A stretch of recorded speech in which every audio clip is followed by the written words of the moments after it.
എന്നോട് അവർ തിരിച്ചൊരു ചോദ്യം ചോദിച്ചു, എന്തിനാ നന്നായി പഠിക്കുന്നതെന്ന്. അവൻ പറഞ്ഞാലേ എനിക്ക് I told him that you are right and I am wrong. He told I am from a starving family, കാശുണ്ടാക്കണം. പുസ്തകവും സ്ലേറ്റും ഷർട്ടും ഇല്ലാതെ ഞാൻ സ്കൂളിൽ പോയിരുന്നത് പഠിക്കാനല്ല. 1 മണിവരെ ഇരുന്നാൽ ചില ദിവസങ്ങളിൽ ഉച്ചയ്ക്ക് കഞ്ഞി കിട്ടും, അത് കുടിക്കാനായിരുന്നു. സ്കൂളിൽ പോകുമ്പോൾ ഒരു പിന്നാണം മാത്രമാണ് കയ്യിലുണ്ടാവുക. അന്ന് ഹൈസ്കൂൾ ക്ലാസ്സുകളിൽ ഉച്ചക്കഞ്ഞിയില്ല. നാട്ടിൽ ആരെങ്കിലും വിശേഷാവസരങ്ങളിൽ സ്കൂളിൽ കഞ്ഞി വിതരണം ചെയ്യും. ഞങ്ങൾ അതും കാത്തിരിക്കും. കഞ്ഞിയില്ലാത്ത ദിവസങ്ങളിൽ ഉച്ചയ്ക്ക് ഏട്ടൻ മാങ്ങ അരിഞ്ഞു കൊണ്ടുവരും. അതിൽ നിന്ന് പച്ചവെള്ളവും കുടിച്ച് ക്ലാസ്സിൽ പോയിരിക്കും. 2021 മികച്ച ആത്മകഥയ്ക്കുള്ള കേരള സാഹിത്യ അക്കാദമി അവാർഡ് ലഭിച്ച എതിര് എന്ന കൃതിയിൽ നിന്നുള്ള ഒരു ഭാഗമാണിത്. ചെറോണയുടെയും അയ്യപ്പന്റെയും മകന്റെ ജീവിത സമരം എന്ന് എഴുത്തുകാരൻ പേരിട്ട് വിളിച്ച ഈ കൃതി ഡോക്ടർ എം കുഞ്ഞാമന്റെ പച്ചയായ ജീവിതമാണ്. കേരളത്തിലെ അംബേദ്കർ എന്ന് ഏതെങ്കിലും ഒരു വ്യക്തിയെ വിശേഷിപ്പിക്കാൻ കഴിയുമെങ്കിൽ അത് ഡോക്ടർ എം കുഞ്ഞാമനെ ആയിരിക്കും. ഉപ്പുമാവ് കിട്ടുമെന്നതിനാൽ മാത്രം സ്കൂളിൽ പോയിരുന്ന ഈ ദലിത് ബാലൻ ലോകമറിയുന്ന അക്കാദമീഷ്യനും സാമ്പത്തിക ശാസ്ത്രജ്ഞനും ദലിത് ചിന്തകനും അധ്യാപകനുമായി മാറി. ഡോക്ടർ എം കുഞ്ഞാമൻ എന്ന മണ്യമ്പത്തൂർ കുഞ്ഞാമന് ഡോക്ടർ KR നാരായണന് ശേഷം സാമ്പത്തിക ശാസ്ത്ര ബിരുദാനന്തര ബിരുദത്തിൽ 1ാം റാങ്ക് നേടുന്ന ആദ്യ ദലിത് കേരളീയൻ എന്ന ബഹുമതി കൂടിയുണ്ട്. എന്നാൽ പുറമേ നിന്ന് നോക്കിക്കാണുന്നത്ര മനോഹരമായിരുന്നില്ല അദ്ദേഹത്തിന്റെ ജീവിതം. സമൂഹം മുദ്ര വെച്ചുകൊടുത്ത ദലിതൻ എന്ന തീരാക്കളങ്കം ബാല്യകാലം മുതൽ തന്നെ അദ്ദേഹത്തെ വരിഞ്ഞു മുറുക്കിയിരുന്നു. അദ്ദേഹം തന്റെ ആത്മകഥയിലെ പ്രഥമാധ്യായത്തിന് നൽകിയിരിക്കുന്ന പേര് എന്നെ പാണൻ എന്ന് വിളിക്കരുത് എന്നാണ്. അതിനാസ്പദമായ ഒരു സംഭവം അതേ അധ്യായത്തിൽ തന്നെ അദ്ദേഹം പറഞ്ഞു വെക്കുന്നുമുണ്ട്. തന്നെ പാണൻ എന്ന് വിളിച്ച സമൂഹത്തെ കൊണ്ട് ഡോക്ടർ എന്ന് മാറ്റി വിളിപ്പിക്കാൻ അദ്ദേഹം ജീവിതകാലം മുഴുവൻ അധ്വാനിച്ചു. വിദ്യ അഭ്യസിക്കുക എന്നല്ലാതെ മറ്റൊരു വഴിയും അദ്ദേഹത്തിന് മുന്നിലില്ലായിരുന്നു. അമ്മയുടെ ഉപദേശം കൈമുതലാക്കി കളിയാക്കലുകളെയും പരിഹാസത്തെയും ഊർജ്ജമായി സ്വീകരിച്ച് അദ്ദേഹം പഠിച്ചു. സ്കൂളിൽ പഠിക്കുന്ന ഒരു ഹരിജൻ ചെക്കനില്ലേ ഇവിടെ എന്ന ചോദ്യത്തിൽ നിന്നും കോളേജിൽ പഠിക്കുന്ന ഒരു ഹരിജൻ കുട്ടിയില്ലേ ഇവിടെ എന്ന് നാട്ടുകാരുടെ സംബോധന മാറി തുടങ്ങി. പിന്നെയും അദ്ദേഹം പഠിച്ചു. സാമ്പത്തിക ശാസ്ത്രത്തിൽ MAക്ക് 1ാം റാങ്ക് നേടി. റാങ്ക് നേടിയപ്പോൾ ലഭിച്ച സ്വർണ്ണ മെഡൽ പട്ടിണി മാറ്റാൻ വേണ്ടി പിറ്റേന്ന് തന്നെ പണയം വെച്ച അദ്ദേഹത്തിന് ജീവിതം നൽകിയത് തീരാവേദനകൾ മാത്രമായിരുന്നു. PhD ചെയ്യുന്ന സമയങ്ങളിൽ പലപ്പോഴായി പലരിൽ നിന്നുമായി അവഗണനകൾ അദ്ദേഹത്തിന് നേരിടേണ്ടി വന്നു. അധികാരിവർഗത്തിന്റെ ചോദ്യങ്ങളെ അദ്ദേഹം ധീരതയോടെ നേരിട്ടു. അനീതികളെ വീണ്ടും വീണ്ടും ചോദ്യം ചെയ്തു. ചോദ്യം ചെയ്യലുകളെ അധികാരം കൊണ്ട് നിശബ്ദമാക്കാനാണ് തീരുമാനമെങ്കിൽ വീണ്ടും വീണ്ടും ചോദ്യം ചോദിക്കാൻ തന്നെയാണ് തന്റെ തീരുമാനമെന്ന് അദ്ദേഹം തന്റെ ജീവിതം കൊണ്ട് തെളിയിച്ചു. ഒരു ദലിതന്റെ ഏറ്റവും പരിതാപകരമായ അവസ്ഥയിൽ നിന്ന് ചോദ്യങ്ങൾ ചോദിച്ചുകൊണ്ട് അദ്ദേഹം ഉയർന്നു വന്നു. അക്കാദമിക മേഖലകളിൽ ഉയർന്ന സ്ഥാനങ്ങൾ അലങ്കരിച്ചപ്പോഴും സമൂഹത്തിൽ ദലിതരെന്ന് മുദ്രകുത്തപ്പെട്ട അരികുവൽക്കരിക്കപ്പെട്ടവർക്ക് വേണ്ടി അദ്ദേഹം നിരന്തരം ശബ്ദിച്ചു. ആ ശബ്ദങ്ങൾ തന്നെയാണ് അദ്ദേഹത്തെ ഇന്നും മഹത്വവൽക്കരിക്കുന്നത്. അധികാരിവർഗം വെച്ച് നീട്ടിയ എല്ലാ അലങ്കാരങ്ങളെയും വലിച്ചെറിഞ്ഞ് ഒരു സാധാരണ മനുഷ്യനായി അദ്ദേഹം നിലകൊണ്ടു. അദ്ദേഹത്തെ അറിയാവുന്ന മനുഷ്യർക്ക് അദ്ദേഹത്തെ കുറിച്ച് പറയാൻ ഒത്തിരിയുണ്ട്, ഒത്തിരി കഥകളുണ്ട്. എതിരിലൂടെ നാം വായിച്ചെറിഞ്ഞ അദ്ദേഹത്തിന്റെ കഥകൾ നേരിട്ട് കേൾക്കാൻ ഭാഗ്യം ലഭിച്ച അദ്ദേഹത്തിന്റെ അധ്യാപകരും സുഹൃത്തുക്കളും വിദ്യാർത്ഥികളും നമ്മോട് സംവദിക്കുകയാണ്. കേട്ടു നോക്കാം.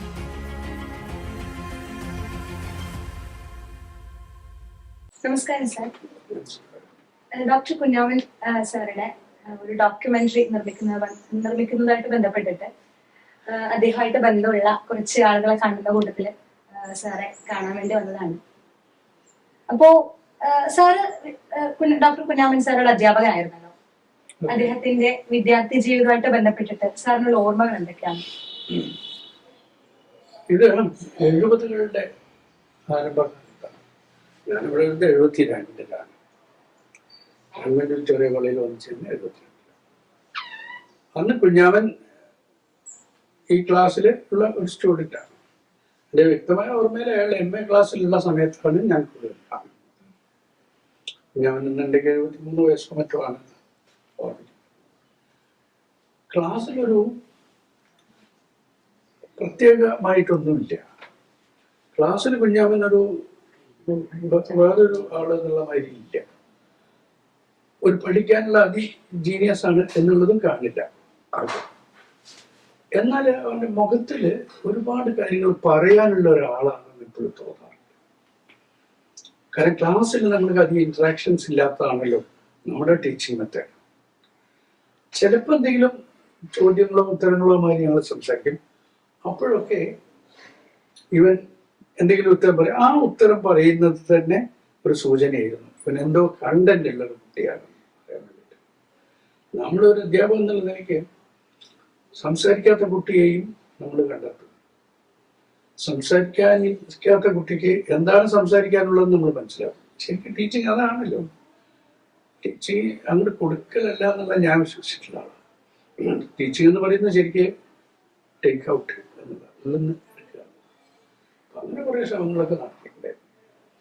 പിന്നെ എന്തുകൊണ്ട് ഇവൻ എന്നോടൊരു പ്രത്യേക താല്പര്യം ഉണ്ടായിരുന്നു. എൻ്റെ മെത്തേഡ് ഓഫ് ടീച്ചിങ് എന്തോ എനിക്കറിയില്ല.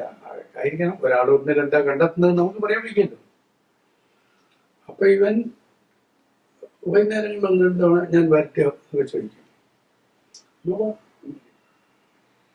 വന്നു കഴിഞ്ഞാൽ മുന്നിൽ വന്ന് ഞങ്ങൾ നടക്കാൻ പോകും. പല വഴിക്ക് നടക്കാൻ പോയിട്ടോ. അറിയാലോ, ഈ ചെറിയ ഇതിന്റെ 10 അംശം പോലും ഇല്ല കേട്ടോ. അത് മിക്കവാറും ഏതെങ്കിലും ഒരു ഹോട്ടലിലായിരിക്കും.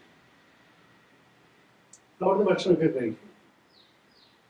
അപ്പൊ അവൻ്റെ കഥകൾ, ഇങ്ങനെ കുട്ടിക്കാലത്തെ കഥകളൊക്കെ പറയും. എനിക്കിങ്ങനെ പ്രശ്നങ്ങളൊക്കെ ഉണ്ടായിരുന്നു ജീവിതത്തിൽ. പിന്നെ പൊതുവെ കാര്യങ്ങൾ പറഞ്ഞു തുടങ്ങുമ്പോൾ എല്ലാത്തിനെ കുറിച്ച് ഒരു കാഴ്ചപ്പാടുള്ളത് നമുക്ക് മനസ്സിലായി.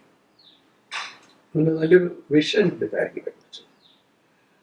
പിന്നെ ചിലതിൽ ഭയങ്കര സ്റ്റബേണാണ്, നിശ്ചയദാർഢ്യത്തിലാണ് സംസാരിക്കുന്നത്. പിന്നെ മൊത്തത്തിൽ നമ്മൾ ഇപ്പോഴത്തെ ഭാഷയിൽ പറഞ്ഞാൽ ഒരു ഒരു ഒരു പുച്ഛം എന്നൊക്കെ പറയില്ലേ പലതിനോട്, ആ ടൈപ്പ് ഉണ്ടെന്ന് തോന്നും. അത് ധിക്കാരായിട്ടാണ് നമ്മൾ കണക്കാക്കുന്നത്. അതാണ് ഞാൻ ഇതില് കാതലുള്ള ധിക്കാരുന്നത്. പക്ഷെ അവിടെ is a man with a content. അവനതിനുള്ള സംഗതി ഉണ്ട്. അതാണ് അവന്റെ ജന്മത്തിന്റെ രോഷവും പിന്നീട് അവൻ അക്കാദമിക്കായിട്ട് നേടിയെടുത്തതിന്റെ ഒരു ഗ്രിറ്റ്, ഒരു മുറിക്കപ്പെടുത്തം, ഒരു ധിക്കാരം എന്നാണ് നമ്മൾ പൊതുവെ പറയുന്നത്. അതാണ് ഈ കാതലുള്ള ധിക്കാരി എന്ന് പറയാൻ കാരണം. കണ്ടന്റ് ഇല്ല. ഇതവൻ ആദ്യമേ ഉണ്ടായിരുന്നു. പിന്നെ അത് അവൻ ഡെവലപ്പ് ചെയ്ത് ഞാൻ മനസ്സിലാക്കുന്നത് അവൻ നല്ലപോലെ വായിച്ചിട്ടുണ്ട്. വ്യാപകമായി ഓരോ സമയത്ത് ഇവന്റെ റിലേറ്റ് ചെയ്ത് അവന്റെ കമ്മ്യൂണിറ്റിയുടെ പ്രശ്നങ്ങളുമായിട്ട്, സമൂഹത്തിന്റെ പ്രശ്നങ്ങളുമായിട്ട്. അവന്റെ തേസസൊക്കെ അട്ടപ്പാടിയിലെ ഒക്കെയാണ്.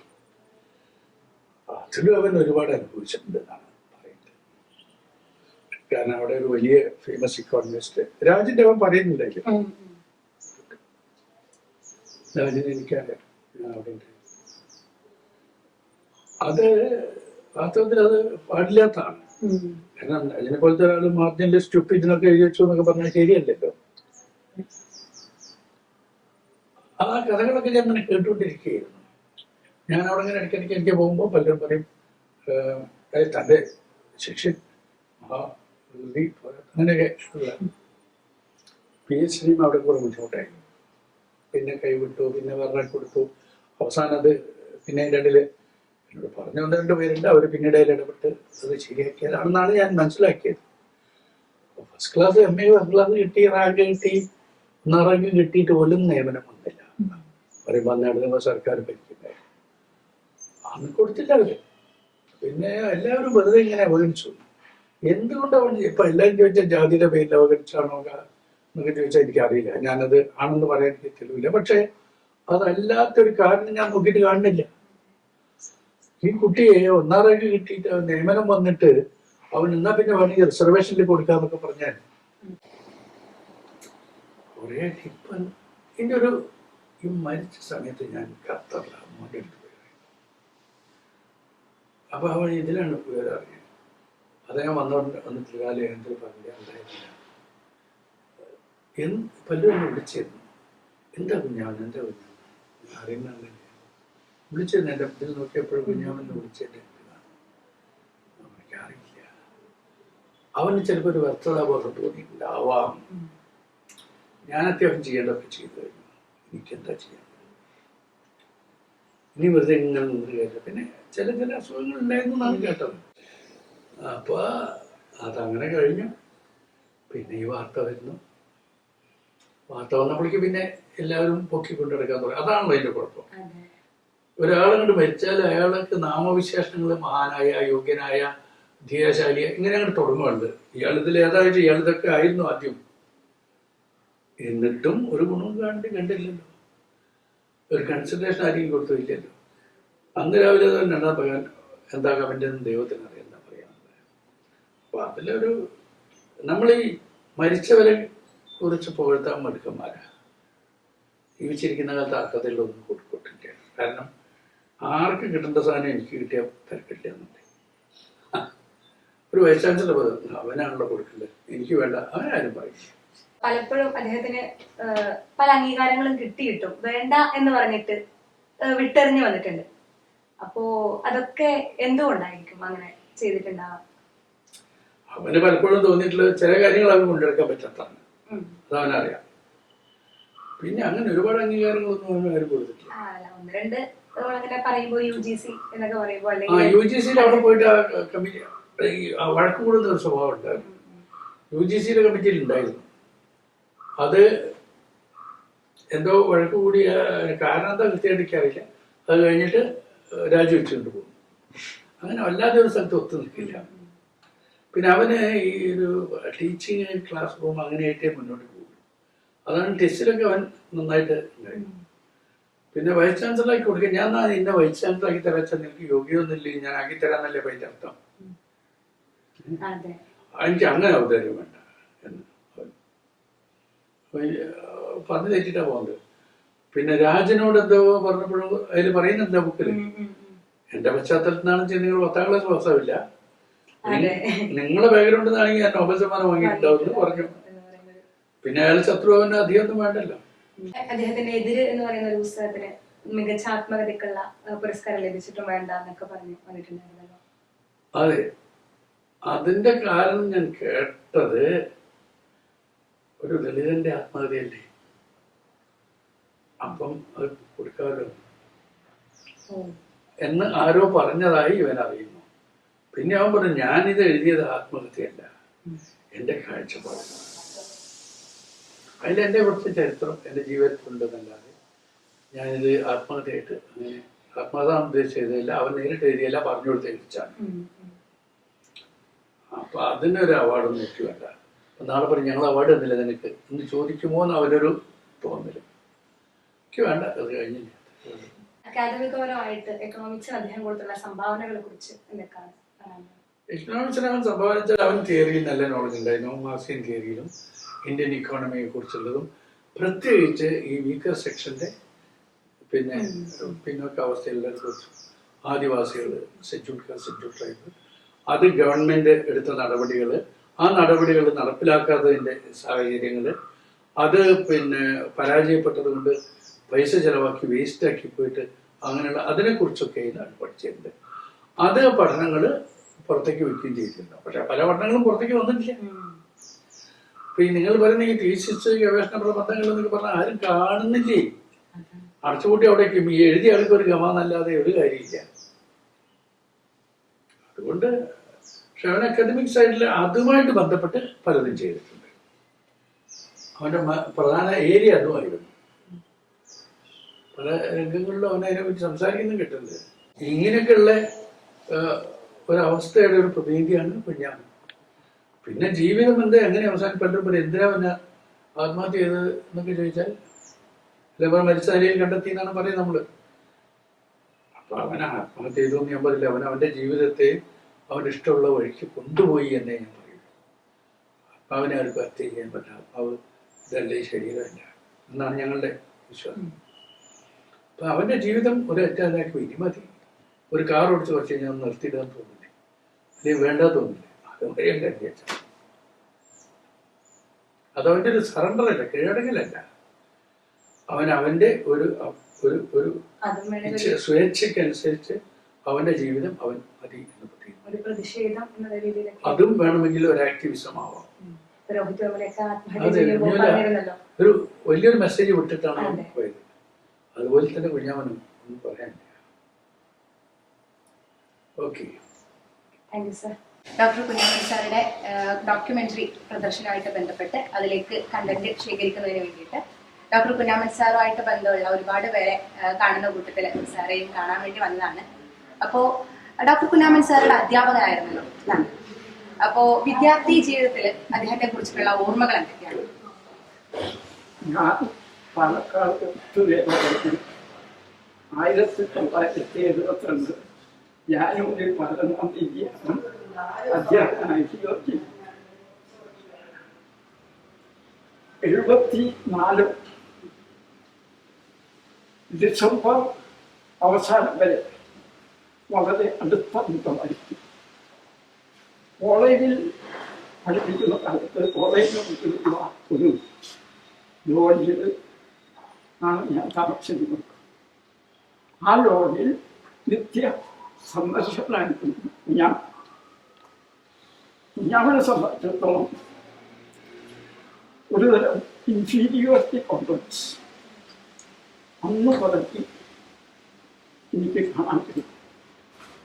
ഞാൻ പട്ടികവർഗ സംഘടനയുടെ സംഘാടകരും പ്രവർത്തകരും ഹരിജൻ വിജിലൻസ് സെൽ, കേരള ഹരിജൻ സംയുക്ത സമിതി, കേരള പട്ടികജാതി പട്ടികവർഗ അസോസിയേഷൻ, ഹരിജൻ സ്റ്റുഡൻസ് ഫെഡറേഷൻ തുടങ്ങിയ സംഘടനകളുടെ ഓഫീസ് സ്കൂള് സേവനം എൻ്റെ ഉണ്ടായിരുന്നു. കൂടാതെ ഒരു മൈക്ക് സെറ്റും ആംപ്ലിഫയറും ബാറ്ററി മുറിയിൽ സൂക്ഷിച്ചിരുന്നു. സ്ഥിരം പാലക്കാട് ജില്ലയിൽ എല്ലാ പ്രദേശങ്ങളിലും വൈകുന്നേരം 5 മണിക്ക് 8 മണിക്ക് പട്ടികജാതി പ്രവർത്തനം മൈക്ക് വെച്ച് അനൗൺസ് ചെയ്ത് പ്രസംഗിച്ച് വളർത്തുകയായിരുന്നു എൻ്റെ ജോലി.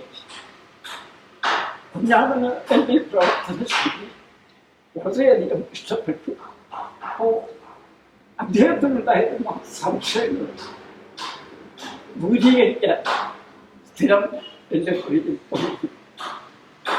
ഇന്ന് ചർച്ച ചെയ്തിരുന്ന വിഷയങ്ങൾ സാമ്പത്തിക സമ്മേളനം, ഭൂപരിഷ്കരണ നിയമം, പട്ടികജാതി പട്ടികവർഗ സംഘടനകളുടെ സ്വഭാവം,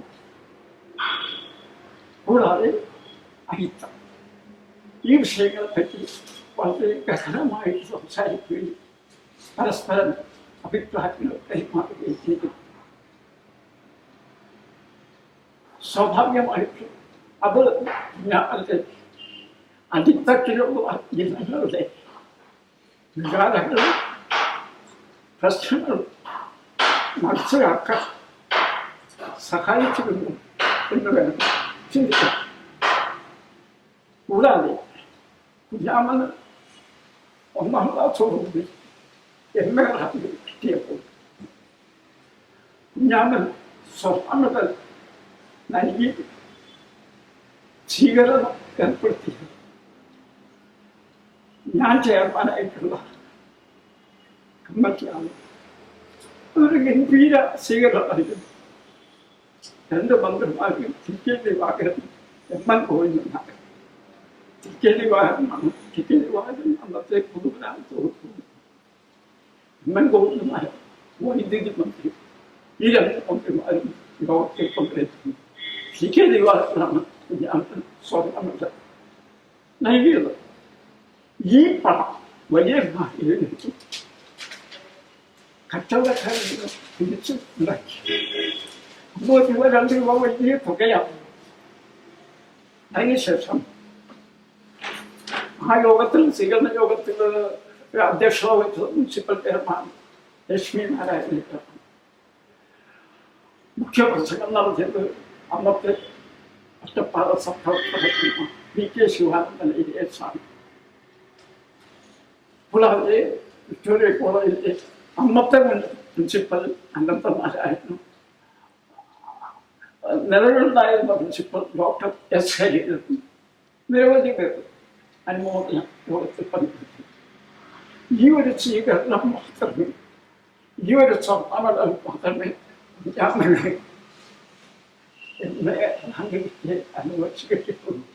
കേരള സർക്കാരോ കാലിക്കറ്റ് യൂണിവേഴ്സിറ്റിയോ ഒന്നും ഒരു മെഡലോ കൊടുത്തിട്ടില്ല, ഒരു സ്വീകരണവും കൊടുത്തിട്ടില്ല. പല പേപ്പറുകളിലൊക്കെ അതുകൊണ്ട് ഈ കാര്യം എടുത്തു പറയുന്നത്. അങ്ങനെ കൊടുത്തതായി എനിക്കറിയില്ല. എങ്ങനെ പോകുന്ന അന്ന് അദ്ദേഹത്തിൻ്റെ പുസ്തകത്തിൽ കുഞ്ഞാവിനോട് ഉടനെ തിരുവനന്തപുരത്തേക്കില്ല അദ്ദേഹം ജോലി വാങ്ങിയിട്ടുണ്ട്. 1975 ജാനുവരി മാസം കുഞ്ഞാവിനെ തിരുവനന്തപുരത്തേക്ക് അയച്ചു. കാനറ ബാങ്കിൽ നിന്ന് 5000 രൂപ 5 ലക്ഷമുണ്ട്.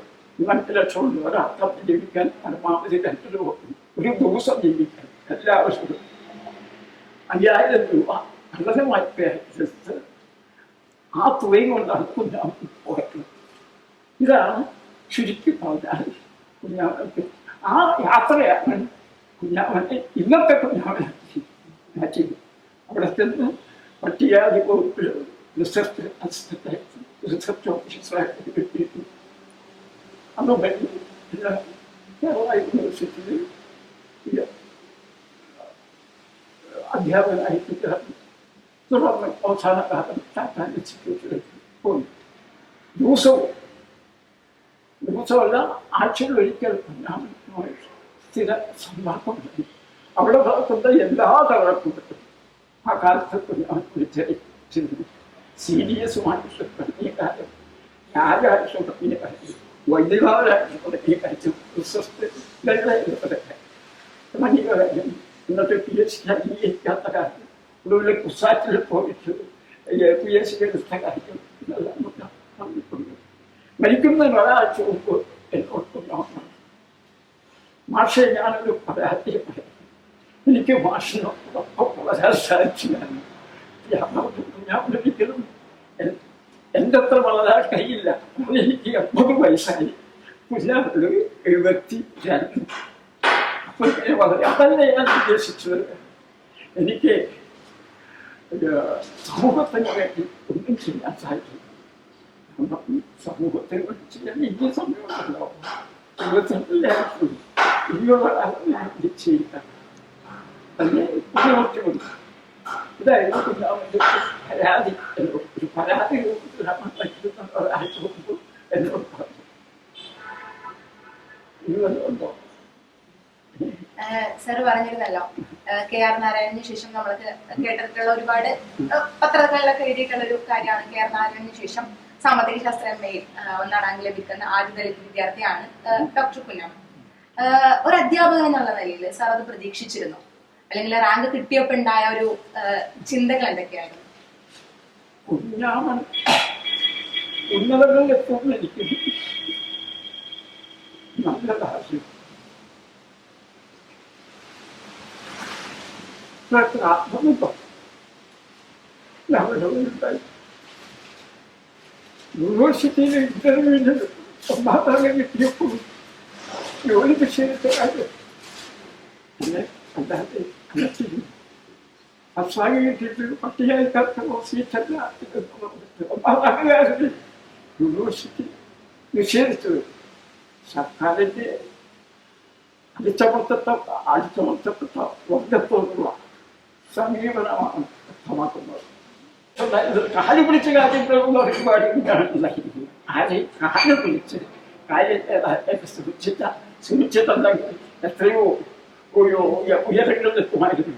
UGC അകത്തും UGC മെമ്പറായിട്ട് അത് പ്രയാസത്തെ അറിയിച്ച് കൊടുക്കണം ഞാൻ. അപ്പോൾ ഉയരൊന്നും അല്ല, സ്ഥിരോത്സാഹിയാണ്. സ്ഥിരോത്സാഹി എന്ന് പറഞ്ഞു കഴിഞ്ഞാൽ മറ്റേ കോളേജിൽ വിട്ടു കഴിഞ്ഞാൽ അവിടുത്തെ മുത്തച്ഛന്മാരുണ്ട് അതിൻ്റെ ചുവട്ടിലും. അത് കഴിഞ്ഞ് ഇന്ന് OV വിജയൻ ഹാൾ സ്ഥിതി ചെയ്യുന്ന കെട്ടിടത്തിൻ്റെ വരാന്തയിൽ നിന്ന് പഠിച്ച് 8 മണി കഴിയുമ്പോഴാണ് എല്ലാ ജില്ലയിലൊക്കെ ഒരു ശ്രമിക്കാൻ വേണ്ടിയായിരിക്കും, ചർച്ച ചെയ്യാൻ വേണ്ടിയായിരിക്കും. പ്രൊഫസർ കുഞ്ഞാമൻ കേരളത്തിലെ ഏറ്റവും അറിയപ്പെടുന്ന സാമൂഹ്യ ശാസ്ത്രജ്ഞനാണ്. അദ്ദേഹത്തിൻ്റെ കോൺട്രിബ്യൂഷൻസ് പ്രധാനമായി വന്നിരിക്കുന്നത് പൊളിറ്റിക്കൽ ഇക്കോണമിയിലാണ്. അദ്ദേഹം ആദിവാസി സമൂഹങ്ങളെപ്പറ്റി മറ്റ് രാഷ്ട്രീയമായ സാമൂഹ്യമായ പ്രശ്നങ്ങളെപ്പറ്റിയും വളരെ അവഗാഹമായും വളരെ വ്യത്യസ്തമായുമുള്ള നിലപാടുകൾ സൂക്ഷിക്കുകയും അത് ഉച്ചത്തിൽ പറയുകയും തൻ്റെ നിലപാടുകളിൽ ഉറച്ചു നിൽക്കുകയും ചെയ്ത വളരെ പ്രഗത്ഭനായ ഒരു ജ്ഞാനിയാണ്. 1996 ഞാൻ വിദ്യാർത്ഥിയായിട്ട് ഡിപ്പാർട്ട്മെൻറ്റ് ഓഫ് ഇക്കണോമിക്സിൽ വരികയും അദ്ദേഹത്തിൻ്റെ ശിഷ്യയാകുകയും പിൽക്കാലത്ത് ഞാൻ അദ്ദേഹത്തോടൊപ്പം PhD ചെയ്യുകയും ചെയ്തു. ആ കാലങ്ങളിൽ അദ്ദേഹത്തിൻ്റെ വിവിധമായ കഴിവുകളെ അടുത്തുനിന്ന് അറിയുവാനുള്ള ഒരു ഭാഗ്യം എനിക്ക് സിദ്ധിച്ചിട്ടുണ്ട്. ഒരു അധ്യാപകൻ എന്ന നിലയിൽ ഒരു പാർ എക്സലൻ്റ് അധ്യാപകൻ എന്ന് പറയാൻ സാധിക്കും. ഒരു റിസർച്ചർ എന്ന് പറയുമ്പോൾ അതിലെയും അദ്ദേഹം പാർ എക്സലൻ്റ് ആയിരുന്നു. പുതിയ ഐഡിയാസ് ക്ലാസ്സിൽ പറയുമ്പോഴും PhDക്ക് വേണ്ടി എഴുതുന്ന സമയത്ത് പുതിയ ആശയങ്ങൾ വികസിപ്പിക്കാനും അദ്ദേഹം നൽകിയ പ്രചോദനവും അദ്ദേഹം നൽകിയ സഹായവും ഒരിക്കലും മറക്കാനായിട്ട് സാധിക്കത്തില്ല. അടുത്ത കാലത്ത് അദ്ദേഹവുമായി പേഴ്സണലായിട്ട് അടുപ്പമുണ്ടായിരുന്ന സമയത്തും അദ്ദേഹം എന്നും അദ്ദേഹത്തിൻ്റെ മനസ്സിലുള്ള ആശയങ്ങൾ ക്രോഡീകരിക്കാനും അതിനെ പറയാനും ശ്രമിച്ചിരുന്നു. അത് എന്നും ഞാൻ ഓർത്തുവെക്കുന്ന ചില വളരെ അമൂല്യമായ നിമിഷങ്ങളാണ്. അദ്ദേഹത്തിൻ്റെ അകാലമായ വേർപാട് തീർച്ചയായും നമ്മെ ഏവരെയും വേദനിപ്പിക്കുന്നുണ്ടെങ്കിൽ പോലും അദ്ദേഹത്തിൻ്റെ വളരെ വ്യാപകമായ പുസ്തകങ്ങളും അദ്ദേഹത്തിൻ്റെ ആശയങ്ങളും ഇന്ന് നമുക്ക് നമ്മുടെ ഇടയിൽ ലഭ്യമാണ്. അതിനെ ശരിയായ രീതിയിൽ വായിക്കപ്പെടുവാനും അത് സമൂഹത്തിൻ്റെ പല പ്രശ്നങ്ങൾക്ക് വേണ്ടിയിട്ടുള്ള വളരെ ശക്തമായ ആശയങ്ങൾ അതിനകത്തുണ്ട്. അത് ഉപയോഗിക്കുവാനും നമുക്ക് സാധിക്കട്ടെ എന്ന് ആശംസിച്ചുകൊള്ളുന്നു. ഓക്കെ, കുഞ്ഞാമൻ സാറിൻ്റെ ഒരു എക്സ്പീരിയൻസ് ഷെയർ ചെയ്യാന്ന് വെച്ചാൽ ആക്ച്വലി ഞാൻ 1998 കാര്യവട്ടത്ത് എത്തുന്നത്. അപ്പോൾ ഞാൻ എൻ്റെ ഒരു ബാക്ക്ഗ്രൗണ്ട് എന്ന് പറയുന്നത് ഈ നെല്ലിയാമ്പതിയിൽ ജനിച്ച് വളർന്നു. അപ്പോൾ സ്വാഭാവികമായിട്ടും അവിടെ വളരെ ബാക്ക്വേർഡായിട്ടുള്ള ഒരു സ്കൂള്, ആ സ്കൂളിനകത്ത് വളരെ പരിമിതമായിട്ടുള്ള സാഹചര്യങ്ങളിൽ നിന്ന് വരുന്ന കുട്ടികൾ ഭൂരിഭാഗം ഏതാണ്ട് 99% കുട്ടികളും തൊഴിലാളികളുടെ മക്കളാണ്. അപ്പോൾ അവരെ പ്രോപ്പറായിട്ട് രീതിയിൽ കാറ്റർ ചെയ്യുന്ന ഒരു അധ്യാപക സമൂഹം ആയിരുന്നില്ല നിർഭാഗ്യവശാൽ അവിടെ ഉണ്ടായിരുന്നത്. അധ്യാപകരെയും പറഞ്ഞിട്ട് കാര്യമില്ല.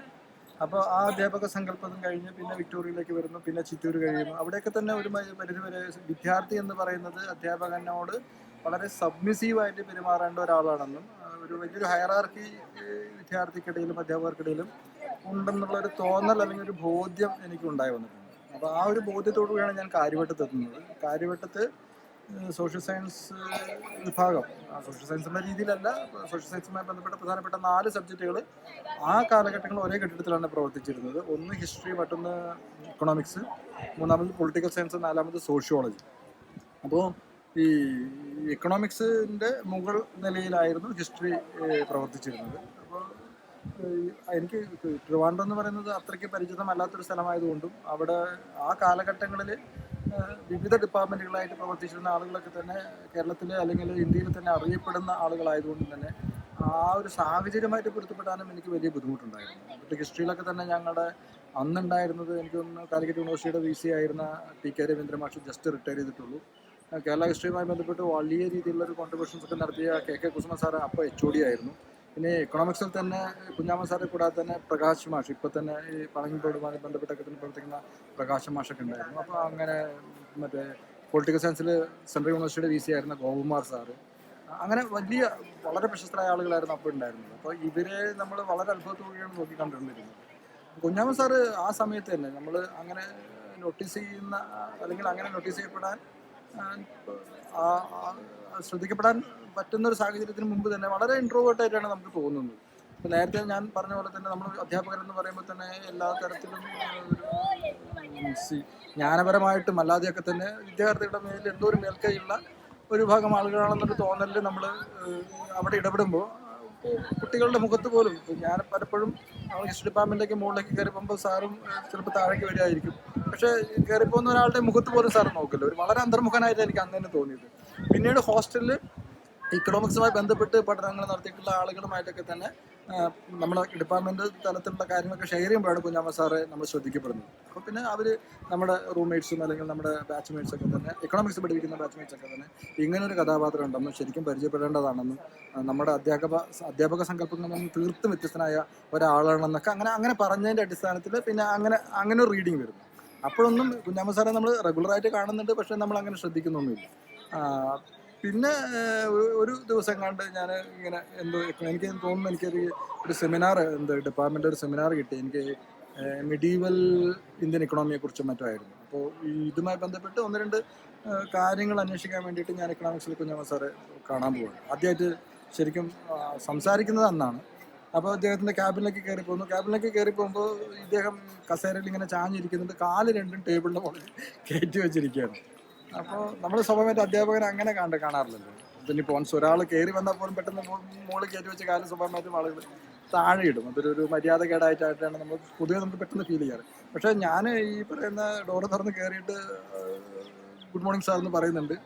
അപ്പോൾ പുള്ളിക്കാരൻ കേട്ട ഭാവമില്ല. പുസ്തകം ഇങ്ങനെ കാലിൻ്റെ മേലെ കാലിട്ട് എന്തൊരു പുസ്തകം വായിച്ചുകൊണ്ടിരിക്കുകയാണ്. അപ്പോൾ ഞാൻ പറഞ്ഞത് കേൾക്കാന്നിട്ടാണോ കുറച്ചുകൂടി ഒച്ചയിട്ടിട്ട് ഗുഡ് മോർണിംഗ് സാർ എന്ന് പറയുന്നുണ്ട്. അപ്പോഴും പുള്ളി റെസ്പോണ്ട് ചെയ്യുന്നില്ല, മറിച്ച് തലയുയർത്തി ഇങ്ങനെ നോക്കുന്നു, വീണ്ടും പുസ്തകത്തേക്ക് നോക്കുന്നു. അപ്പോൾ എനിക്ക് ആകെ ഇതിനകത്ത് കയറിയത് അബദ്ധമായി എന്നൊക്കെ തോന്നി, തിരിച്ചു പോകുന്നതൊക്കെ തോന്നി. അപ്പോൾ ഞാൻ ഗത്യന്തരമില്ലാതെ സാറേ ഞാൻ ഹിസ്റ്ററി ഡിപ്പാർട്ട്മെൻറ്റിൽ നിന്നാണെന്ന്. അപ്പോഴാണ് പുള്ളിക്കാരൻ റെസ്പോണ്ട് ചെയ്യുന്നത്. അതെയോ, എന്താ കാര്യം എന്ന് കുറച്ച് ബലം പിടിച്ച് ചോദിക്കുന്നു. അപ്പോൾ ഞാൻ പറഞ്ഞതുപോലെ എൻ്റെ ഒരു സെമിനാറുമായി ബന്ധപ്പെട്ടൊരു കാര്യമാണ്, ഒന്ന് രണ്ട് കാര്യങ്ങൾ എനിക്ക് സാറായിട്ട് ഡിസ്കസ് ചെയ്താൽ കൊള്ളാമെന്ന്. ഞാനുമായിട്ടും അത് ഹിസ്റ്ററി അധ്യാപകരായിട്ടല്ല ഡിസ്കസ് ചെയ്യുന്നത്. അപ്പോൾ വളരെ എന്താ പറയുക ഒരു തരത്തിലൊരു നെഗ്ലിജൻസ് കാണിക്കുന്ന ഒരു ഇയാളെന്തത് ഇങ്ങനെ എന്നൊക്കെ എനിക്ക് തോന്നിപ്പോയി. പക്ഷെ പിന്നെ ഇരുന്ന് സംസാരിച്ച് പിന്നെ ഞാൻ എൻ്റെ ബാക്ക്ഗ്രൗണ്ട് ഞാൻ പാലക്കാടെന്ന് പറഞ്ഞപ്പോഴേക്കും പുള്ളിക്കാരനോ സ്വന്തം നാട്ടുകാരൻ എന്നുള്ള രീതിയിലും ഈ പറഞ്ഞ തന്നെ പലപ്പോഴും എൻ്റെ ഒരു പശ്ചാത്തലം കൂടി പറഞ്ഞപ്പോൾ പുള്ളിക്കാരന് ഏതോ തരത്തിലൊരു ഒരു അഫെക്ഷൻ എന്നോട് തോന്നിയെന്ന് എനിക്ക് തോന്നുന്നു. പിന്നീട് ഞാൻ തിരിഞ്ഞു നോക്കുമ്പോൾ തോന്നുന്നു. പിന്നെ ആ ഒരു ഡിസ്കഷൻ സെമിനാറുമായി ബന്ധപ്പെട്ട ചർച്ചകൾ കഴിഞ്ഞ ശേഷം പിന്നീട് എന്നെ കാണുമ്പോഴൊക്കെ തന്നെ സുരേഷ് എന്ത് പറയുന്നു എന്നൊക്കെ പേര് വിളിച്ച് ചോദിക്കും. അപ്പം നമുക്ക് നമ്മളൊരാളെ അക്നോളജ് ചെയ്യുന്നു എന്നുമ്പോൾ വലിയൊരു ഇതാണ്. പിന്നെ പല സന്ദർഭങ്ങളായിട്ട് ഞാൻ അദ്ദേഹത്തെ ഫ്രീ ആകുമ്പോഴൊക്കെ തന്നെ പോയി സംസാരിക്കണം. അപ്പോൾ പല തരത്തിലുള്ള എക്സ്പീരിയൻസുകൾ അദ്ദേഹം ആത്മകഥകളൊക്കെ പറഞ്ഞ പല കാര്യങ്ങളൊക്കെ തന്നെ അതേ രീതിയിലല്ല, എന്നാലും അയാളുടെ ഒരു ലൈഫ് എക്സ്പീരിയൻസ് പറയുന്നുണ്ട്. നമ്മൾ അറിവ് എന്ന് പറയുന്നത് തന്നെയാണ് നമ്മുടെ ഏറ്റവും വലിയൊരു മൂലധനമെന്നും അത് വെച്ചുകൊണ്ട് തന്നെയാണ് നമ്മൾ ഫൈറ്റ് ചെയ്യേണ്ടതെന്നും പിന്നീട് കടന്നു വന്ന കണ്ടൽ വഴികൾ എന്ന് പറയുന്നത് ഇപ്പം ഞാനൊക്കെ ആ കാലഘട്ടങ്ങളിൽ നമ്മളാണ് ഏറ്റവും കഷ്ടതകളൊക്കെ അനുഭവിച്ചുകൊണ്ട് ഈ കാര്യവട്ടം വരെയുള്ള സ്ഥലങ്ങളിലേക്ക് എത്തിപ്പെട്ടത്. പക്ഷേ സാറിൻ്റെ എക്സ്പീരിയൻസ് ഒക്കെ ഷെയർ ചെയ്യുമ്പോൾ പ്രത്യേകിച്ച് ആത്മകഥയിലൊക്കെ തന്നെ പറയുന്ന പോലെ തന്നെ നായികയുമായിട്ട് ഭക്ഷണത്തിന് മല്ലിടുക, അധ്യാപകനിൽ നിന്ന് തന്നെ നേരിട്ട് ജാതീയമായിട്ടുള്ള അധിക്ഷേപങ്ങൾ കേൾക്കേണ്ടി വരിക, ഈ പിന്നെ ഇഷ്ടപ്പെട്ട പെൺകുട്ടിയിൽ നിന്ന് വളരെ എന്താ പറയുക വലിയ രീതിയിലുള്ള ഒരു അവഗണന നേരിടേണ്ടി വരിക, അതൊക്കെ അദ്ദേഹം ഷെയർ ചെയ്യുമ്പോഴൊക്കെ തന്നെ നമ്മൾ അനുഭവിച്ച ഈ പറയുന്ന നമ്മൾ കരുതി കൊണ്ടിരുന്ന എന്താ പറയുക മോശമായ അനുഭവങ്ങളുമായിട്ട് കുഞ്ഞാമ്മ സാറിൻ്റെ അനുഭവങ്ങൾ താരതമ്യം ചെയ്യുമ്പോൾ ഒന്നുമല്ലെന്നുള്ളൊരു തോന്നലാണ്. പിന്നെ സാറിൻ്റെ ചർച്ചകളിൽ എപ്പോഴും വലിയ വലിയ പൊളിറ്റിക്കൽ തിങ്കേഴ്സ്, എനിക്ക് റോസാ ലക്സംബർഗിനെ കുറിച്ചൊക്കെ ആദ്യമായിട്ട് കേൾക്കുന്നത് തന്നെ കുഞ്ഞാമ്മ സാറ് പറഞ്ഞുകൊണ്ടാണ്. പ്രത്യേകിച്ച് വിമർശിക്കാനുള്ള സ്വാതന്ത്ര്യം ആണ് ഏറ്റവും വലിയ സ്വാതന്ത്ര്യമെന്ന് ലക്സംബർഗ് പറഞ്ഞ കാര്യം പുള്ളിക്കാരൻ എടുത്തു പറയാറുണ്ട്. അതുപോലെ തന്നെ എനിക്ക് തോന്നുന്നു ബെർണാഡ് റസ്സലിനെ കുറിച്ചൊക്കെ തന്നെ ജീവിക്കാനുള്ള ചോദനയുമായി ബന്ധപ്പെട്ട് ബെർണാഡ് റസ്സലിൻ്റെ കുറേ നിഗമനങ്ങൾ പുള്ളിക്കാരൻ പങ്കുവയ്ക്കുന്നത്. അങ്ങനെ ഒരുപാട് പൊളിറ്റിക്കൽ തിങ്കേഴ്സിനെ കുറിച്ചും പൊളിറ്റിക്കൽ ഫിലോസഫേഴ്സിനെ കുറിച്ചൊക്കെ ഷെയർ ചെയ്യുന്നു. ചില സന്ദർഭങ്ങളിൽ ക്യാൻറ്റീൻ്റെ സമയത്ത് വെച്ച് കാണുമ്പോൾ സുരേഷ് അന്ന് ഒരു ചായ കുടിച്ച് പോവാം എന്നൊക്കെ പറഞ്ഞിട്ട് പുള്ളിക്കാരൻ. അപ്പോൾ അപ്പോഴാണ് നമ്മുടെ ബോധ്യത്തിലുണ്ടായിരുന്ന അധ്യാപക സങ്കല്പങ്ങളൊക്കെ ആകെ തകർന്ന് തരിപ്പണമാവുന്നതും അധ്യാപകൻ ഇങ്ങനെയും ആവാമെന്നുള്ള ഒരു സാധ്യത നമ്മുടെ മുമ്പിൽ സാറ് തുറന്നിടുകയും ചെയ്യുന്നു. പലപ്പോഴും ഇപ്പോൾ ക്ലാസ് റൂമിലൊക്കെ തന്നെ വിദ്യാർത്ഥികളായിട്ട് ഇടപെടുമ്പോഴൊക്കെ തന്നെ വലിയ രീതിയിൽ കുഞ്ഞാമ്മ സാറിൻ്റെ ചിന്തകൾ, കുഞ്ഞാമ്മ സാറിൻ്റെ നിലപാടുകൾ ഒക്കെ തന്നെ വലിയ രീതിയിൽ സ്വാധീനിക്കുന്നുണ്ട്. പിന്നീട് തിരിഞ്ഞു നോക്കുമ്പോഴാണ് എന്തുകൊണ്ടാണ് ആദ്യമായിട്ട് റൂമിൽ പോയപ്പോൾ അദ്ദേഹം ഗുഡ് മോർണിംഗ് പറഞ്ഞത്. പിന്നീട് ഞാൻ എൻ്റെ ഈ അനുഭവം ഹോസ്റ്റലിൽ വന്നിട്ട് നമ്മൾ അദ്ദേഹത്തിൻ്റെ വിദ്യാർത്ഥികളുമായിട്ടൊക്കെ പങ്കുവെച്ചു.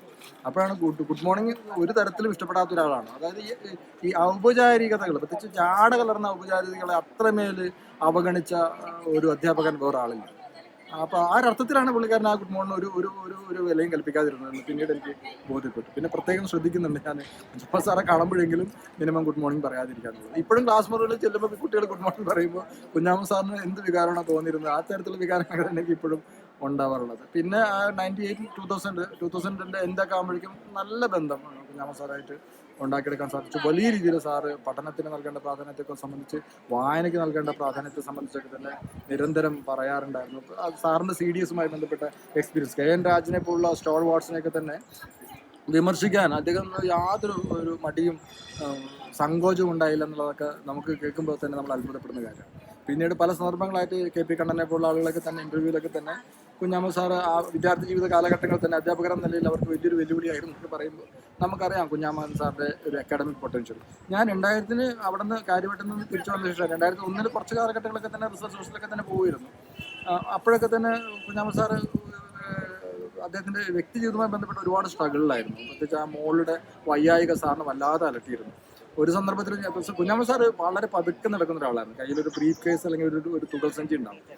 പക്ഷെ ചില സന്ദർഭങ്ങളിൽ സാറ് വളരെ വേഗത്തിൽ ചിലപ്പോൾ സ്റ്റെപ്പൊക്കെ ഓടി കയറുന്ന കാണാം. അപ്പോൾ എനിക്കത് പിന്നീട് എനിക്ക് മനസ്സിലായത് ആ സമയത്ത് ഇപ്പോൾ മൊബൈൽ ഒട്ടും ഉണ്ടായിരുന്നില്ല. അപ്പോൾ ആ സമയത്ത് ഈ വീട്ടിൽ നിന്ന് ഈ ലാൻഡ് ഫോണിലേക്ക് എക്കണോമിക്സിൻ്റെ ഓഫീസിലേക്ക് മോള് വിളിക്കും. ആ വിളി വരുമ്പോഴാണ് പുള്ളിക്കാരൻ ഈ വേഗത്തിൽ ഓടി ചെന്നിട്ട് ഫോൺ എടുത്ത് സംസാരിക്കുക. മോളുമായിട്ട് അത്രമേൽ ഉള്ള അഫെക്ഷനേറ്റ് ആയിരുന്നു. പിന്നീട് സാറിൻ്റെ സംസാരങ്ങളിൽ നിന്നും പെരുമാറ്റങ്ങളിൽ നിന്നൊക്കെ തന്നെ ബോധ്യപ്പെട്ട കാര്യമാണ്. 2001 വരെ ഞാനുമായിട്ട് സാറുമായിട്ട് ബന്ധമുണ്ടായിരുന്നു. ചില സന്ദർഭങ്ങൾ പോലെ മെസ്സേജൊക്കെ അയക്കുമ്പോൾ സാറ് ഒട്ടും റെസ്പോണ്ട് ചെയ്യില്ല. എന്ത് കാര്യങ്ങളാണ് ഇപ്പോൾ സബ്ജക്റ്റ് റിലേറ്റഡായിട്ടുള്ള കാര്യങ്ങൾ ഞാൻ അങ്ങനെ അയക്കാറില്ല. ഇപ്പോൾ ഓണാശംസകളൊക്കെ അയച്ചു വെച്ചാൽ സാർക്ക് അതിനോട് പുച്ഛമായിരിക്കും. അപ്പോൾ പിന്നെ ഞാനത് അങ്ങനെ ശ്രദ്ധിക്കാതെ വന്നു. പലപ്പോഴും വിദ്യാർത്ഥികളിൽ നിന്ന് ഞങ്ങളുടെ ബാച്ച്മേറ്റിൽ നിന്ന് ഇപ്പോൾ രജിത്തിനൊക്കെ നിന്നൊക്കെ തന്നെ കുറേ വിശേഷങ്ങൾ ഫേസ്ബുക്ക് വഴിയൊക്കെ തന്നെ അറിയാൻ സാധിച്ചിട്ടുണ്ട്. പിന്നെ ഞാൻ 2011 ടിസ്സിൽ PhD ജോയിൻ ചെയ്യുമ്പോഴാണ് സാറ് അവിടെ തുൾജാപൂർ ക്യാമ്പസിൻ്റെ ഡയറക്ടറായിട്ട് ജോലി പ്രവേശിക്കുന്നത്. അപ്പോൾ തുൾജാപൂർ എന്ന് പറയുന്നത് ഞാൻ മുംബൈയിലായിരുന്നു. അപ്പോൾ തുൾജാപൂർ ഏറെ അകലാണ്. പക്ഷേ 1-2 സമയങ്ങളിൽ സാറ് ടിസ്സിൻ്റെ മെയിൻ ഓഫീസ് ഇവിടെ ചെമ്പൂരായതുകൊണ്ട് തന്നെ സാറ് വരാറുണ്ടായിരുന്നു. ഞാൻ പോകുന്ന 1-2 സന്ദർഭങ്ങളിൽ സാറെ കാണും. അപ്പോൾ അവിടെ വെച്ച് കാണുമ്പോഴും കാര്യവട്ടത്തിൽ നിന്ന് അത് ഇടപെടുന്ന അതേ രീതിയിൽ തന്നെയാണ് സാറ്. ഒരു ജാടയില്ലാത്ത ഒരു താരജാടയില്ലാത്തൊരു വലിയൊരു മനുഷ്യനായിരുന്നു. അവിടെ കഫറ്റേറിയയിലൊക്കെ പോയിട്ട് ഒരു ചായയൊക്കെ കുടിച്ചിട്ട് കുറേ കാര്യങ്ങൾ സംസാരിക്കും. സാറിനെ കുറിച്ച് പിന്നെ സാറിൻ്റെ അടുത്ത് നമുക്ക് എന്തും സംസാരിക്കാൻ പറ്റും. ചില സന്ദർഭങ്ങളൊക്കെ തന്നെ സാറ് നമ്മൾ പറയുന്നത് കേൾക്കുന്നില്ല എന്നൊക്കെ ഒരു തോന്നലുണ്ട്. പക്ഷേ ചിലപ്പോഴൊക്കെ സാറ് വളരെ ആക്റ്റീവായിട്ട് ഓരോ കാര്യങ്ങളിലും, പ്രത്യേകിച്ച് ഈ സമകാലീന രാഷ്ട്രീയം അത്രമേൽ ശ്രദ്ധിച്ച ഒരാളില്ല തോന്നുന്നു. വളരെ സത്യസന്ധമായിട്ട് കാര്യങ്ങൾ പറയും. ഒരു സന്ദർഭത്തിൽ തന്നെ എനിക്ക് തോന്നുന്നു നായനാരോടോ മറ്റോ ആണെന്ന് തോന്നുന്നുണ്ട്. എന്തുകൊണ്ടാണ് ഇടതുപക്ഷം ഈ ജനറൽ സീറ്റിൽ ദളിതുകാരെ മത്സരിപ്പിക്കുന്നില്ല എന്നൊരു ചോദ്യം ചോദിക്കുന്നുണ്ട്. അപ്പോൾ അദ്ദേഹം നായനാർ പറയുന്നുണ്ട്, ഈ ദളിത് പറയുന്ന വിഭാഗങ്ങൾ ആദ്യം മുഖ്യധാരയിലേക്ക് വരട്ടെ, അങ്ങനെയാണ് അദ്ദേഹം ഉപയോഗിക്കുന്നത്, അവരാദ്യം മുഖ്യധാരയിലേക്ക് വരട്ടെ എന്ന്. അപ്പോൾ ഉടനെ അടുത്ത മറുചോദ്യം കുഞ്ഞമ്മ സാറിന് ചോദിക്കുന്നത് ഈ അവരാരാ നമ്മളാരെന്നുള്ളത് ആദ്യം ഒന്ന് വിശദീകരിക്കാൻ പറ്റുമെന്നുള്ളത്. അപ്പോൾ ആ അർത്ഥത്തിലാണ്. അപ്പോൾ എപ്പോഴും ഈ ഒരു അതറൈസേഷൻ എന്ന് പറയുന്നത് ഈ നമ്മളറിയാതെ പോലും സംഭവിച്ചുകൊണ്ടിരിക്കുന്ന ഒരു കാര്യമാണെന്നൊക്കെ വളരെ സസൂക്ഷ്മമായിട്ട് ശ്രദ്ധിച്ചിരുന്ന ഒരാളായിട്ട് നമുക്ക് അങ്ങനെയുള്ള ചെറിയ ഇടപെടലിലൂടെ തന്നെ നമുക്ക് കാണാൻ സാധിക്കും. ഒരുപാട് പറയാണ്ട് കുഞ്ഞമ്മ സാറുമായിട്ട് ബന്ധപ്പെട്ടൊക്കെ തന്നെ വളരെ ചുരുങ്ങിയ വാക്കുകൾ പറയണമെന്ന് വെച്ചാൽ ഇതൊക്കെ തന്നെയായിരുന്നു. വലിയൊരു മഹാമനുഷ്യനായിരുന്നു. വലിയ രീതിയിൽ മരണാനന്തരവും വിദ്യാർത്ഥി എന്ന നിലയിൽ ഒരു പരിധിവരെ അധ്യാപകൻ എന്ന നിലയിലൊക്കെ തന്നെ വലിയ സ്വാധീനം ഇപ്പോഴും മാഷ് ചെലുത്തിക്കൊണ്ടിരിക്കുന്നുണ്ട്. ഇനിയും ചെലുത്തുക തന്നെ ചെയ്യും. ഇതുപോലുള്ള പങ്കുവെക്കലുകളിലൂടെയൊക്കെ തന്നെ നമുക്കത് മറ്റ് ആളുകളിലേക്കും പ്രസരണം ചെയ്യാൻ സാധിക്കുമെന്ന് തന്നെയാണ് ഞാൻ വിചാരിക്കുന്നത്. കുഞ്ഞമ്മൻ സാറിനെ കുറിച്ച് ഓർക്കുമ്പോൾ ആദ്യമായിട്ട് ഞാൻ മഹാരാഷ്ട്രയിൽ ടാറ്റ ഇൻസ്റ്റിറ്റ്യൂട്ട് ഓഫ് സോഷ്യൽ സയൻസിൽ പഠിക്കാനായിട്ട് പോകുമ്പോൾ എൻ്റെ സീനിയേഴ്സ് പറഞ്ഞു, നീ പേടിക്കൊന്നും വേണ്ട, നിൻ്റെ നാട്ടിൽ തന്നെ ഒരു സാറുണ്ട് എന്ന് പറഞ്ഞു. അപ്പോൾ നല്ല സന്തോഷമായി. കാരണം ഓക്കെ, ഇവിടെ ഒരു സാറ് നമ്മുടെ നാട്ടിൽ നിന്ന് ഇവിടെ വന്നിട്ടുണ്ടല്ലോ എന്ന് വിചാരിച്ചു. കൂടുതലൊന്നും എനിക്കറിയില്ലായിരുന്നു. അപ്പോൾ സാറിനെ അധികം വൈകാണ്ട് തന്നെ നമ്മുടെ ഫൗണ്ടേഷൻ കോഴ്സിൽ കാണുകയും സാറിനെ കുറിച്ച് പരിചയപ്പെടുകയും ചെയ്തു. പിന്നീടാണ് മനസ്സിലാകുന്നത് അദ്ദേഹം പാലക്കാടുകാരനായിരുന്നു എന്നും, അതും ഞാൻ തന്നെ പഠിച്ച വിക്ടോറിയ കോളേജിൽ ആയിരുന്നു അദ്ദേഹം ഡിഗ്രി പഠിച്ചതെന്നും. പിന്നെ അദ്ദേഹത്തിൻ്റെ ഈ എതിരെന്ന് പറയുന്ന പുസ്തകത്തിൽ പറയുന്ന പല കാര്യങ്ങളും നേരിട്ട് കേൾക്കാനുള്ളൊരു ഭാഗ്യം എനിക്കുണ്ടായിട്ടുണ്ട്. അപ്പോൾ എനിക്ക് ഏറ്റവും അത്ഭുതം തോന്നിയിട്ടുള്ളൊരു കാര്യം, ഇത്രയും എന്താ പറയുക, സമുന്നതനായിട്ടൊരു ഭൗതിക ബുദ്ധിജീവിനെ കുറിച്ച് കേരളം എത്രത്തോളം മനസ്സിലാക്കിയിട്ടുണ്ട് എന്നുള്ളതാണ്. തീർച്ചയായിട്ടും അദ്ദേഹത്തിൻ്റെ എല്ലാ അനാലിസിസിനോടും നമുക്ക് യോജിപ്പുണ്ടാവണമെന്നൊന്നും ഇല്ല. പക്ഷെ എന്നിരുന്നാലും അദ്ദേഹത്തിനെ പോലെയുള്ള ഒരു പണ്ഡിതനെ നമ്മുടെ കേരളം ഫലപ്രദമായ രീതിയിൽ വിനിയോഗിച്ചിട്ടുണ്ടോ എന്നുള്ളൊരു ചോദ്യം എപ്പോഴും വളരെ ഡിസ്റ്റർബിംഗ് ആണ്. കാരണം ഏറ്റവും രസകരമായിട്ടുള്ള കാര്യം എന്തെന്ന് വെച്ചാൽ, വളരെ ഡീപ്പായിട്ടുള്ളൊരു കാര്യം, അദ്ദേഹം എപ്പോഴും 1-2 സെൻറ്റൻസിൽ ഒരു പഴഞ്ചൊല്ല് പോലെയൊക്കെ പറയും. അദ്ദേഹത്തിൻ്റെതായ ഈ ഒരു ഇൻഫ്ലുവൻസ് കാരണം ഫേസ്ബുക്ക് ഉൾപ്പെടെയുള്ള സാമൂഹ്യ മാധ്യമങ്ങളിൽ അദ്ദേഹത്തിൻ്റെ വൺ ലൈനേഴ്സ് എന്ന് പറഞ്ഞിട്ടൊരു പേജ് തന്നെ ഉണ്ട്. പാലക്കാട് ജില്ലയിൽ ജനിച്ച് കേരളത്തിലെയും ഇന്ത്യയിലെയും പ്രമുഖ സാമ്പത്തിക വിദഗ്ധൻ എന്ന രീതിയിൽ അറിയപ്പെടുന്ന കുഞ്ഞമ്മൻ സാറിനെ സംബന്ധിച്ച് അദ്ദേഹത്തിൻ്റെ വിയോഗം സാമ്പത്തിക ശാസ്ത്ര വിദ്യാർത്ഥികൾക്കും അതുപോലെ തന്നെ കേരള സമൂഹത്തിനാകെ വലിയ നഷ്ടമാണ്. അത് എന്തുകൊണ്ടെന്ന് വെച്ചാൽ അദ്ദേഹത്തിൻ്റെ നിലപാടുകൾ ശക്തമായ സമൂഹത്തിലെ വളരെ പിന്നോക്കം നിൽക്കുന്ന അധസ്ഥിത വർഗത്തിൻ്റെ ഒരു മോചനം അദ്ദേഹത്തിൻ്റെ സ്വപ്നമാണ്. ഒരുപക്ഷെ ഇനിയും പൂർത്തിയാവാത്ത ഒരുപാട് മുന്നേറ്റങ്ങൾ ആ മേഖലയിൽ ഉണ്ടാവേണ്ടതുണ്ട് എന്ന് അദ്ദേഹം വെട്ടിത്തുറന്ന് എവിടെയും പറയുന്ന ഒരാൾ കൂടിയാണ്. സാമൂഹ്യ മാറ്റം സാമ്പത്തിക മാറ്റത്തിന് കാരണമാക്കും എന്നല്ല അദ്ദേഹം പറയുന്നത്. സാമ്പത്തികമായ മാറ്റത്തിൻ്റെ അടിസ്ഥാനത്തിൽ മാത്രമേ സമൂഹ പരിവർത്തനം സാധ്യമാവൂ എന്ന് ഉറച്ചു വിശ്വസിക്കുന്ന ഒരു സാമ്പത്തിക ചിന്തകൻ കൂടിയാണ്. അദ്ദേഹത്തിൻ്റെ ഇത്തരം നിലപാടുകൾ തന്നെയാണ് കക്ഷി രാഷ്ട്രീയ ഭേദമന്യേ അദ്ദേഹം ഏതിനെയും വിമർശിക്കാൻ അദ്ദേഹത്തിനുള്ള ധൈര്യം എന്ന് പറയുന്നത് എടുത്തു പറയേണ്ട, അല്ലെങ്കിൽ മറ്റ് എഴുത്തുകാർക്കോ സാമ്പത്തിക വിദഗ്ധർക്കോ ഇല്ലാത്ത ഒരു വലിയ എന്താ പറയുക ഒരു ആർജവമാണ് അദ്ദേഹത്തിൻ്റെ കാഴ്ചപ്പാടുകൾക്കുള്ളത്. തീർച്ചയായിട്ടും കേരളം ഇനിയും ഒരുപാട് ചർച്ച ചെയ്യേണ്ട ഒരു വിഷയമാണ് കുഞ്ഞാമൻ സാറൊക്കെ നമ്മുടെ മുന്നിൽ വെച്ച് നീട്ടിയിരിക്കുന്നത്. വരും കാലങ്ങളിൽ ഇത് നിരവധി ചർച്ചകൾക്ക് വിധേയമാവുമെന്നാണ് പറയാനുള്ളത്. എന്തായാലും അദ്ദേഹം ഒരു പാലക്കാട്ടുകാരൻ എന്നതിൽ നമുക്കും വലിയ രീതിയിൽ അഭിമാനിക്കാം.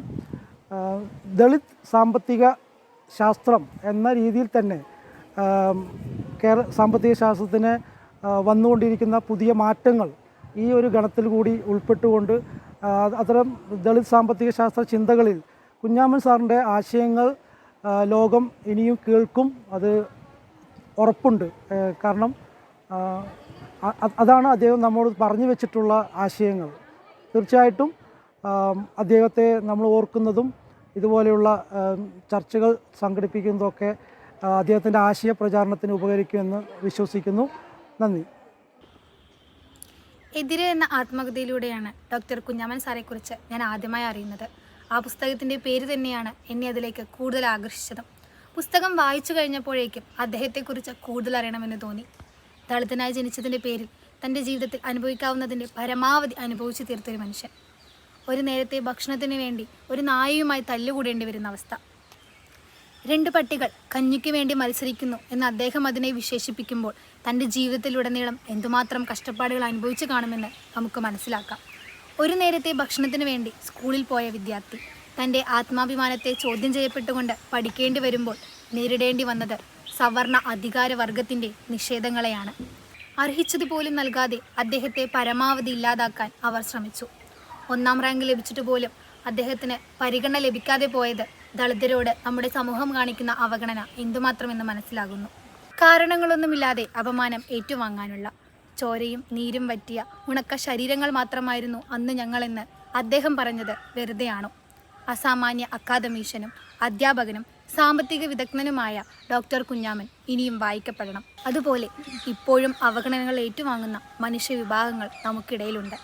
അവരെ അരികുവൽക്കരിക്കാതെ നമുക്ക് ചേർത്ത് നിർത്താൻ കഴിയണം. ഈ ഡോക്യുമെൻ്ററി അതിനുള്ള വഴി തെളിക്കട്ടെ എന്ന് ആശംസിക്കുന്നു. ഡോക്ടർ കുഞ്ഞാമൻ സാറിനെ കുറിച്ച് ഞാൻ അറിയുന്നത് അദ്ദേഹത്തിൻ്റെ മരണത്തിലൂടെയാണ്. ഇത്രയും മഹാനായൊരു മനുഷ്യൻ ഭൂമിയിൽ ജീവിച്ചിരുന്നു എന്നറിയാൻ അദ്ദേഹത്തിന് മരിക്കേണ്ടി വന്നു. അദ്ദേഹത്തിൻ്റെ ജീവിതം പോലെ തന്നെ അദ്ദേഹത്തിൻ്റെ മരണം ഒരു പ്രതിഷേധമായിട്ടാണ് എനിക്ക് തോന്നുന്നത്. എന്നെപ്പോലെ അനേകം പേർ അദ്ദേഹത്തെ മനസ്സിലാക്കുന്നത് അദ്ദേഹത്തിൻ്റെ മരണത്തിന് ശേഷമാണ്.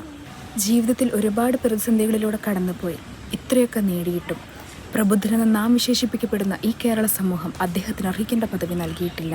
സാമ്പത്തിക ശാസ്ത്ര വിദഗ്ധനായി പോലും കേരളത്തിന് അദ്ദേഹത്തെ അംഗീകരിക്കാൻ കഴിയാതിരുന്നത് ദളിതരെക്കുറിച്ചും ആദിവാസികളെക്കുറിച്ചും അദ്ദേഹം നിരന്തരം സംസാരിച്ചതുകൊണ്ടായിരിക്കാം.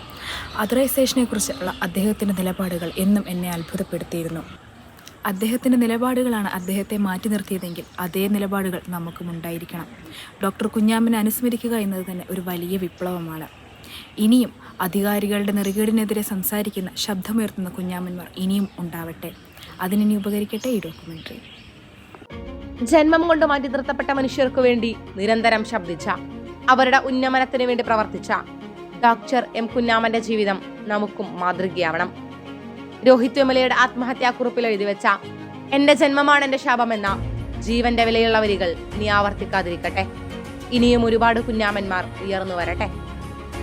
സവർണരും അവർണരുമില്ലാത്ത, ജാതിയുടെ പേരിൽ മനുഷ്യനെ മാറ്റി നിർത്താത്ത, ജനിക്കാനും ജീവിക്കാനും പഠിക്കാനും പഠിപ്പിക്കാനും ഏവർക്കും ഒരുപോലെ സ്വാതന്ത്ര്യമുള്ള ഇന്ത്യ വരും കാലങ്ങളിൽ പ്രായോഗികമാവുമെന്ന് നമുക്ക് പ്രത്യാശിക്കാം. നന്ദി. നന്ദി.